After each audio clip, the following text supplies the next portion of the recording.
Kaya manatili po kayo mga kapatid, no?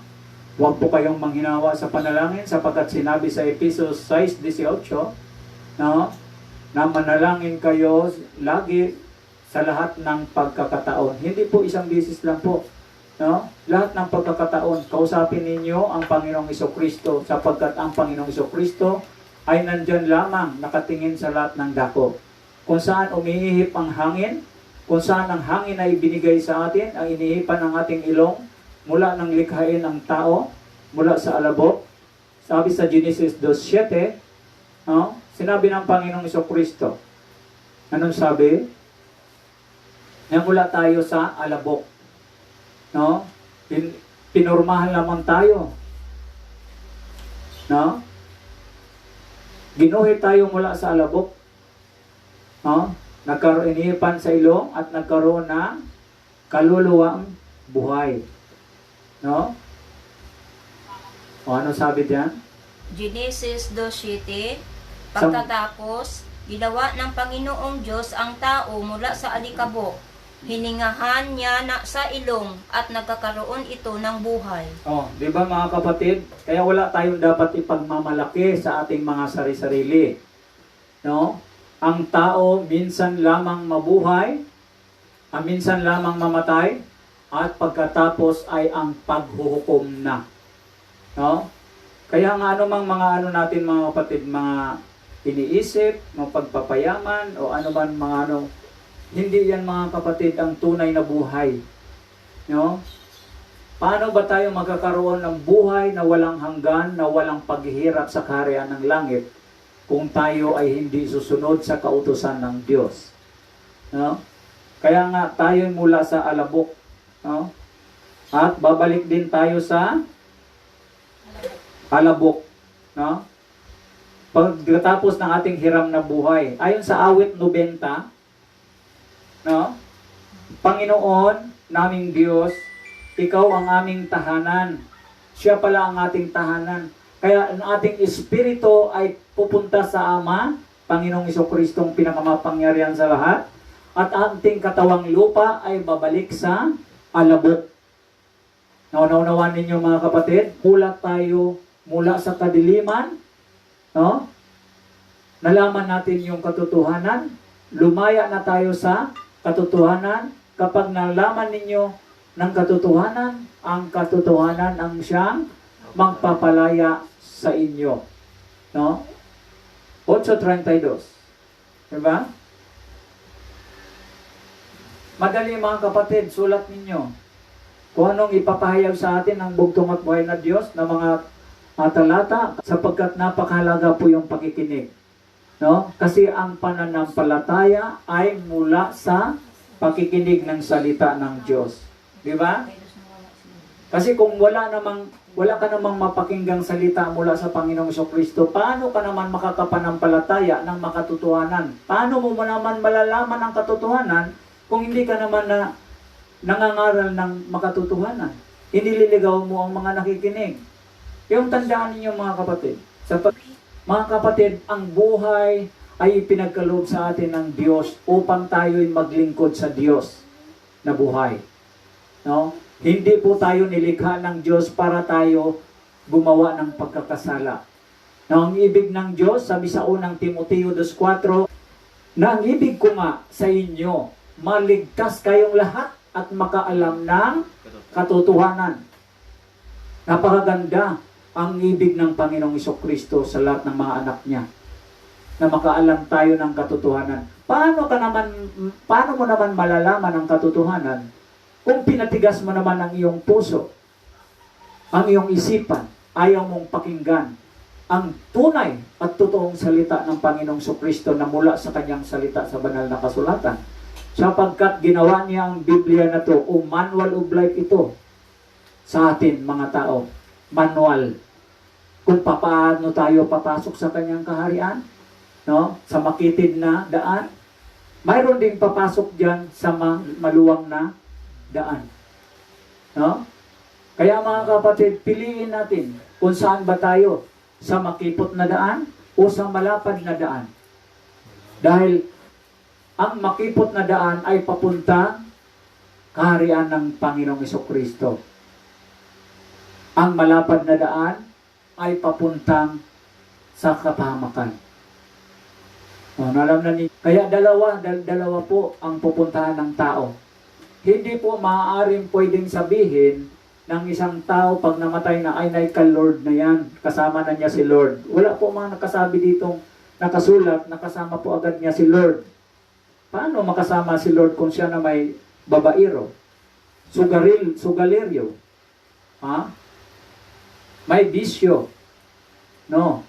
Lahat na sa kanya. Sapagkat pag nagkasala ang katawan ng isang tao, kamay, mata, bibig, no? Ang espiritu na dala-dala ninyo nasa loob ng inyong katawan, yung hininga ninyo, espiritu, ay magkakasala. Ano bang hininga sa atin ng Diyos? Doon sa 2:7, di ba sabi ng Panginoon Kristo, ang tao nilikha mula sa alabok, no? At hiningahan niya ito sa ilong, yun yung hininga ng Diyos, ay yun yung espiritu sa atin. Kaya tayo nakahinga. Nagkaroon tayo ng espiritu, kaluluwang buhay.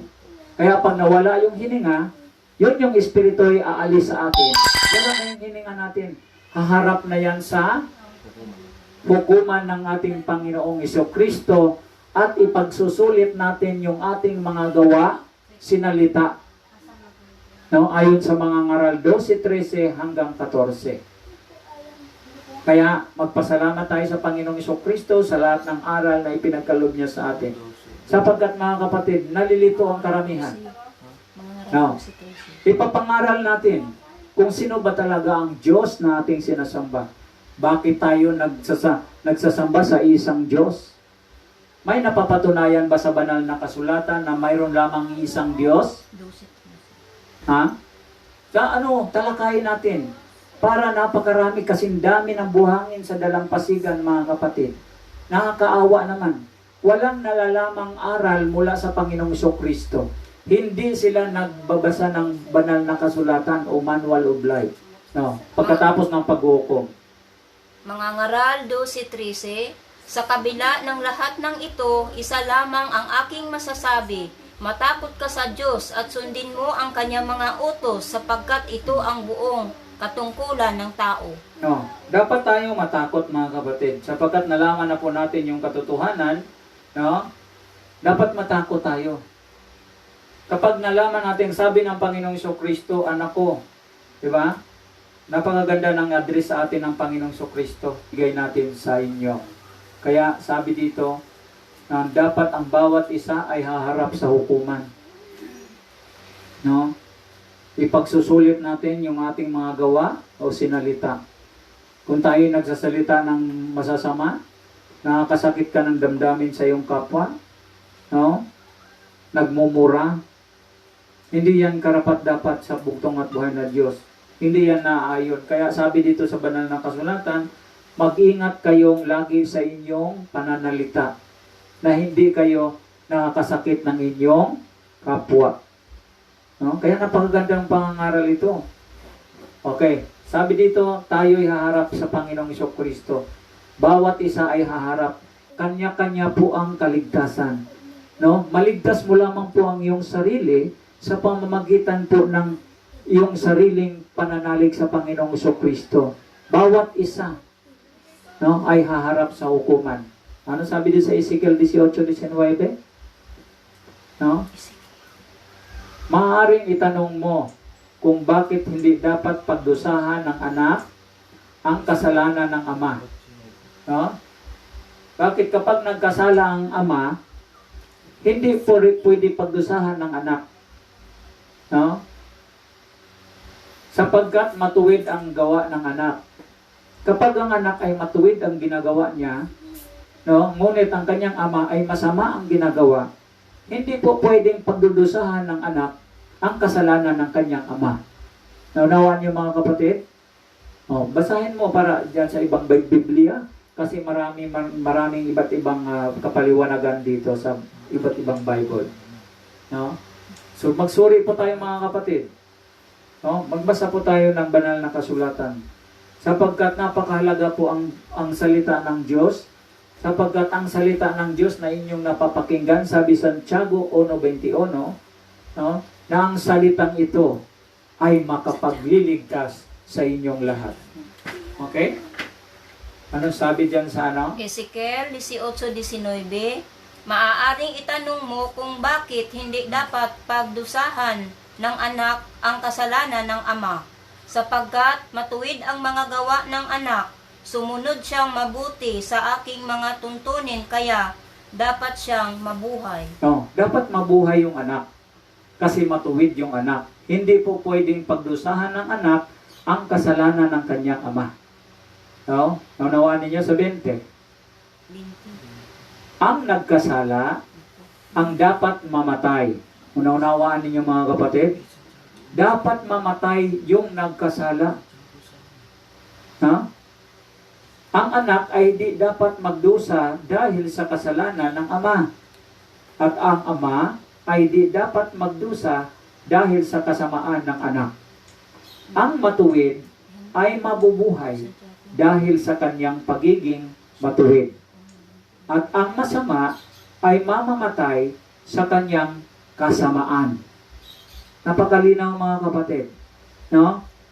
Na dapat tayong lahat ay gumawa ng mabuting gawain. Maging matuwid tayo sa paningin ng Panginoong Jesucristo. No?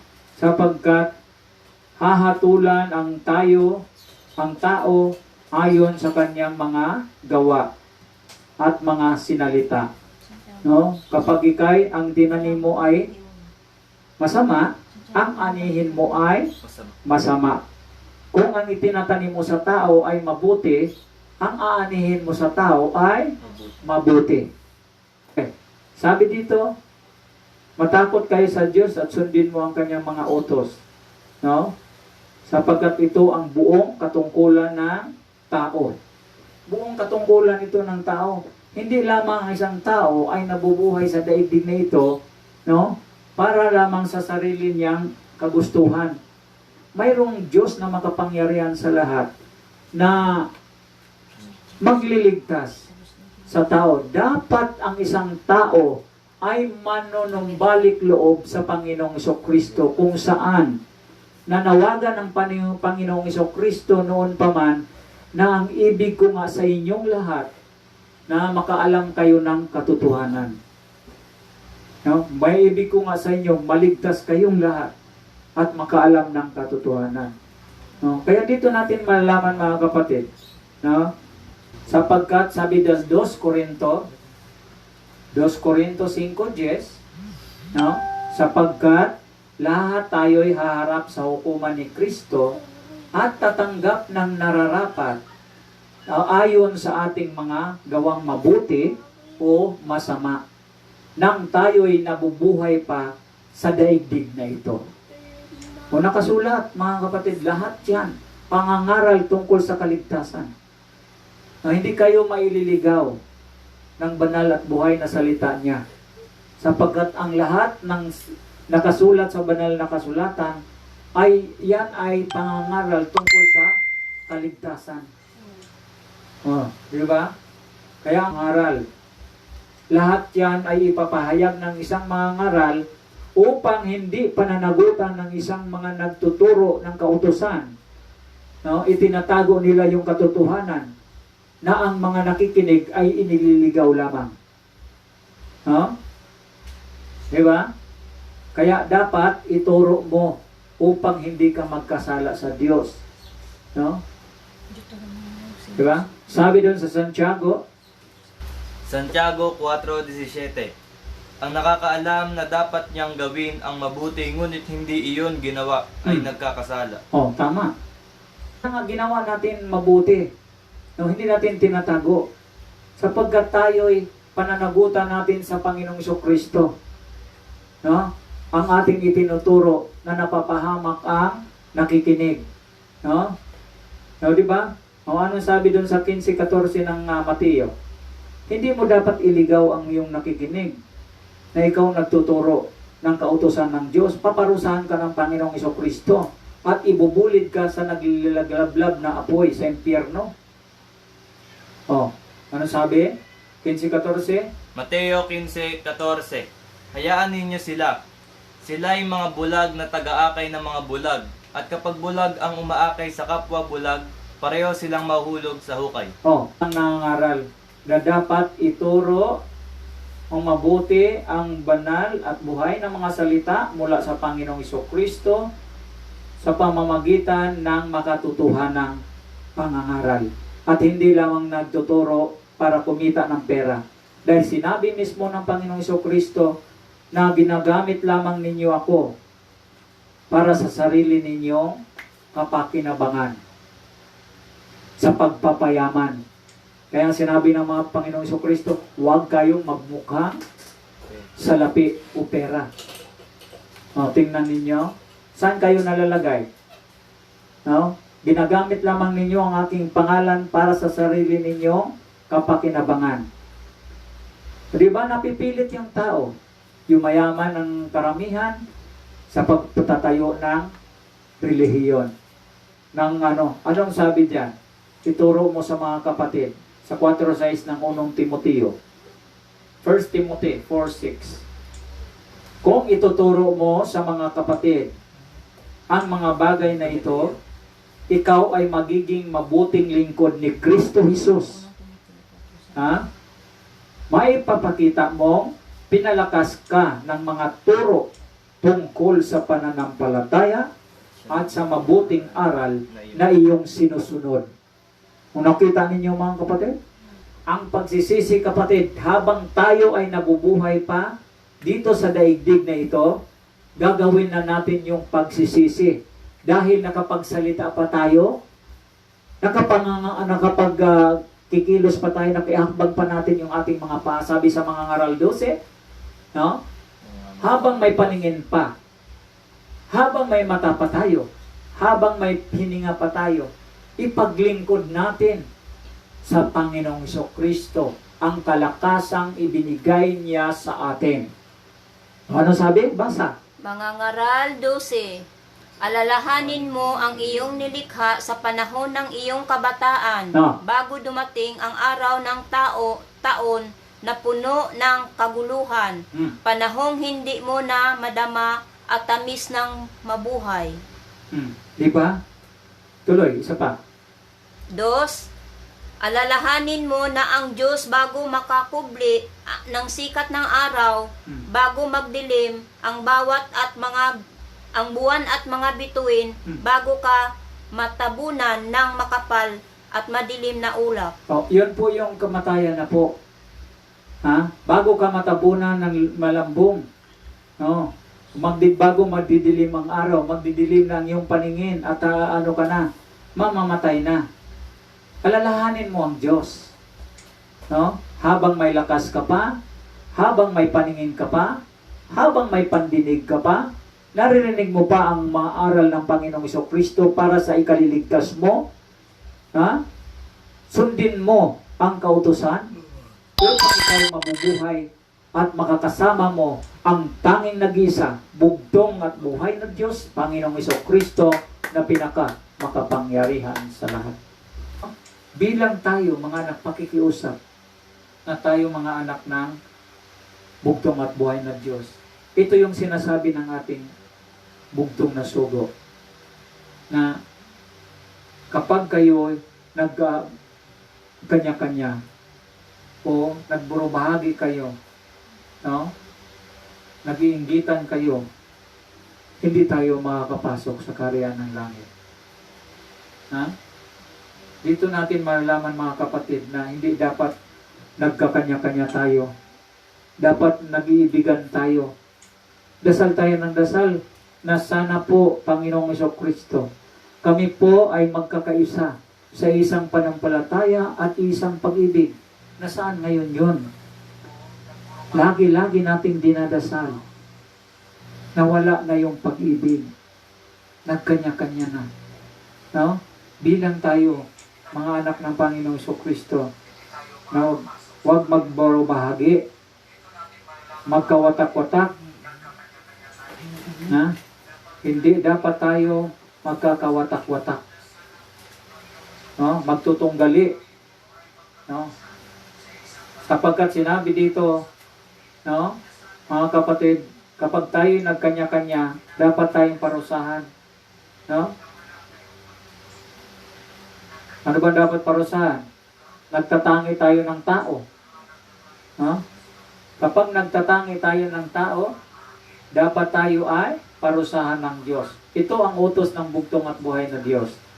Napaalalahanan mo, pagsabihan mo ang mga kapatid na sa tingin mo ay iba na ang itinuturo, sapagkat hindi biro ang nangangaral kang mali. No? Ayon sa Santiago 3, pagbasa niyo mga kapatid. No? Dahil kapag tayo nagtatangi ng tao, paparusahan tayo ng bugtong at buhay na Diyos, Panginoong Jesucristong pinakamapangyarihan sa lahat. No? Mali ang itinuturo natin. Inuudyukan natin yung ating mga kapatiran na magtangi kayo ng tao. Huwag ninyong tanggapin yung mga kapatid ninyo na sa ibang bayan. Pag may nakipamayan sa inyo, huwag ninyong tanggapin. Mayroong nagtuturong ganyan kapatid. Diyan, bulay-bulayin ninyo kung kayo ba sa bugtong at buhay na Diyos, Panginoong Jesucristo, o hindi kayo sa turo ng Panginoong Jesucristo. Dahil wala pong tinuturo ang Panginoong Jesucristo na magtangi tayo ng mga kapatid natin sa pananampalataya. Dapat matuwa ang ating bugtong na sugo na si Padre Lahi na tayo ay nagkakaisa sa isang pananampalataya at isang pag-ibig. Sabi sa Santiago 3, ano sabi? Kapatid, hindi dapat na maging guro ang marami sa inyo, dahil alam ninyo na tayong mga nagtuturo ay hahatulan ng mas mahigit kaysa iba. Oh, yan ang mga kapatid na iiwasan natin bilang nagtuturo ng kautusan. Ha? Huwag tayong magtangi ng mga kapatiran na makipamayan sa inyong panambahan. May bibisita sa inyo. Hindi ninyo papansinin. Hindi ninyo, ano bang turo ng ating bugtong na sugo na sa Power Journal? Ha? Ang sabi ng bugtong na sugo sa Power Journal, may Power Journal tayo. Na maistimahin tayo. No?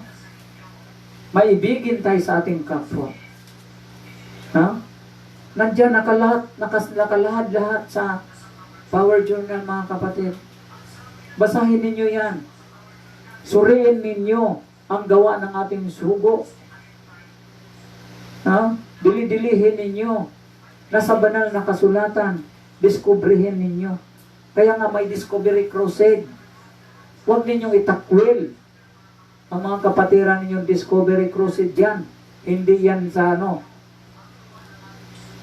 Back to Christ. Lahat ng gawa ng sugo.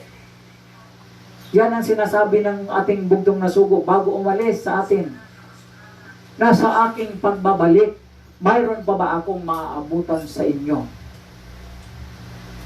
Ang tanong, may maabutan pa? Kapag tayo ay nagtatangi ng ating kapatid na magpunta sa ating panambahan, hindi natin papansinin. No? Hindi natin inaasikaso. Hindi tayo sa bugtong at buhay ng Diyos. No? Dahil hindi tayo nangangaral ng mga aral ng bugtong at buhay ng Diyos para maligtas yung ating mga nakikinig, mga kapatiran.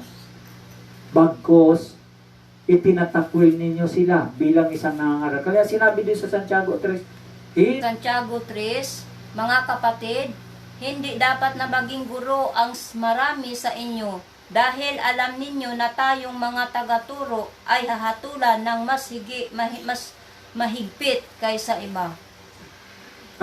Kaya nga pinaalalahanan ko kayo, mga kapatid, para tayong lahat makapasok sa kanyang kaharian. Dahil ang pangangaral na ito ng ating bugtong na sugo ni Padre Lahi, papasok sa kanyang kaharian.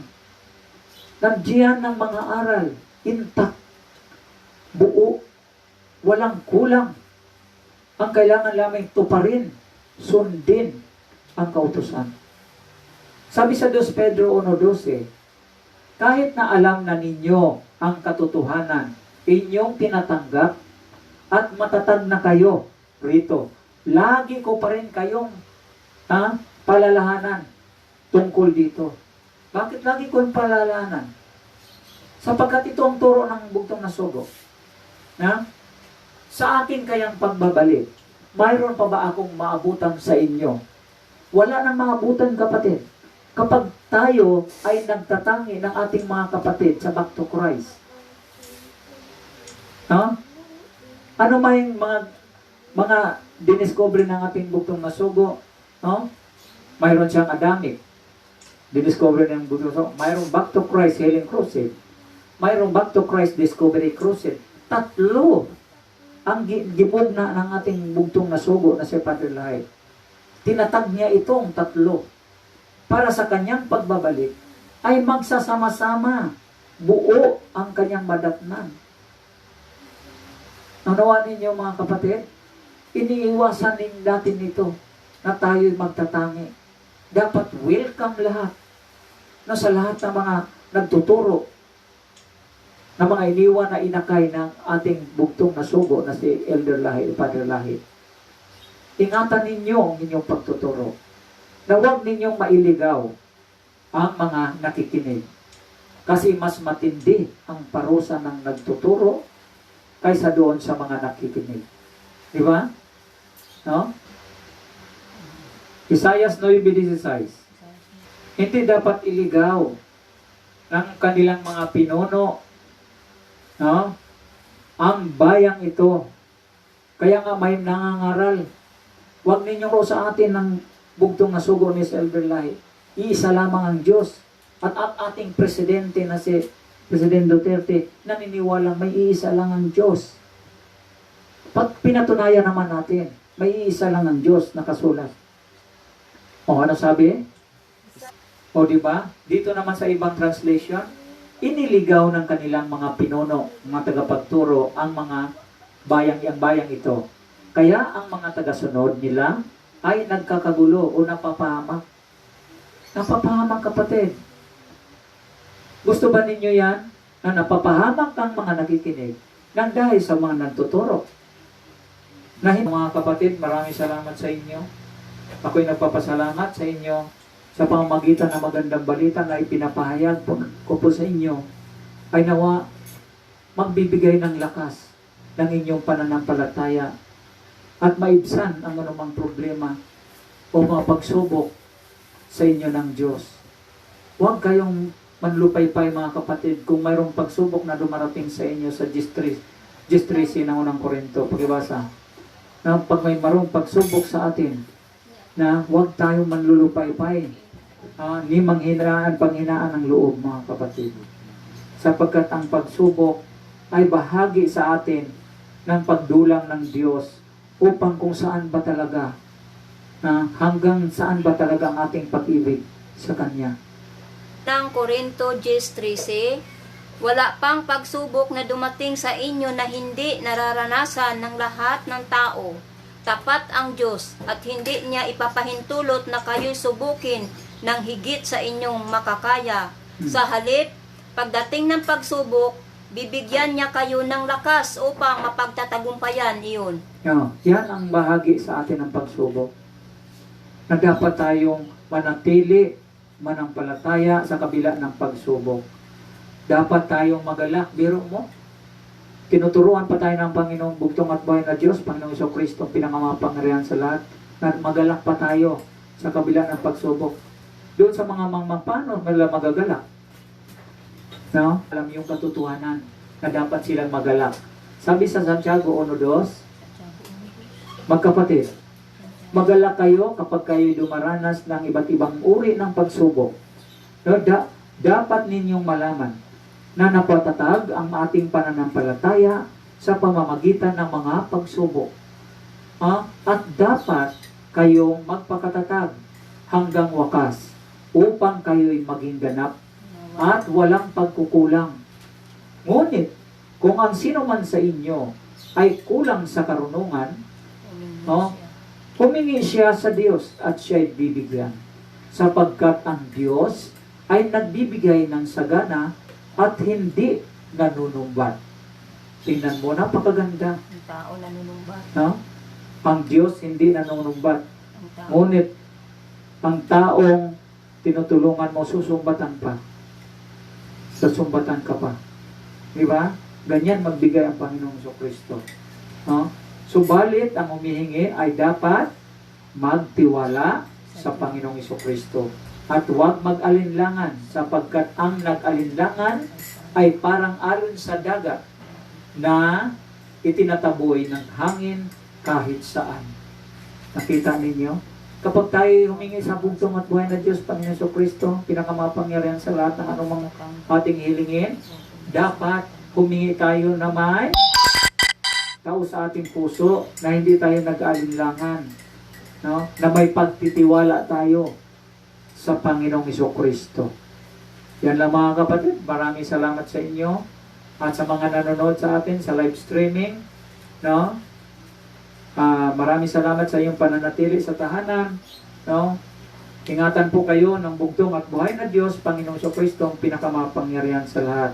Sa kabila ng mga pagsubok o salot na ibinigay sa atin ng Panginoong Kristo, tayo'y magpasalamat, kapatid, sapagkat ang lahat na ito ay ibinigay sa atin ng Panginoong Kristo upang tayo'y makapagpanumbalik loob sa Kanya ng salot na ito, virus o COVID-19.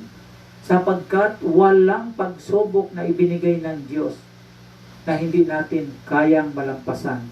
Napatatag tayo ang ating pananampalataya sa bugtong at buhay ng Diyos, Panginoong Kristo, sa pamamagitan ng mga pagsubok na ito. Ang kailangan lamang natin gawin, no? Manatili tayong tapat at huwag tayong manghinawa sa panalangin. Lagi tayong manalangin sa lahat ng pagkakataon ayon sa Episo 6:18. Kaya manalangin tayo. Makapangyarihang Diyos, bugtong at buhay na Diyos, Panginoon Kristo, ang pinakamapangyarihan sa lahat. Sa mga oras po ito, hinihiling po namin sa inyo ang kagalingan ng anumang karamdaman na nararanasan ng aming mga kapatid na nagkaroon ng karamdamang COVID-19. Hinihiling po namin ito sa inyo, bugtong at buhay na Diyos, Panginoong Kristo, na mawala na po ito sa amin. Salamat po, bugtong at buhay na Diyos, Panginoong Kristo, sa mga taong patuloy na nanalangin sa inyo, tumatawag po sa inyong pangalan.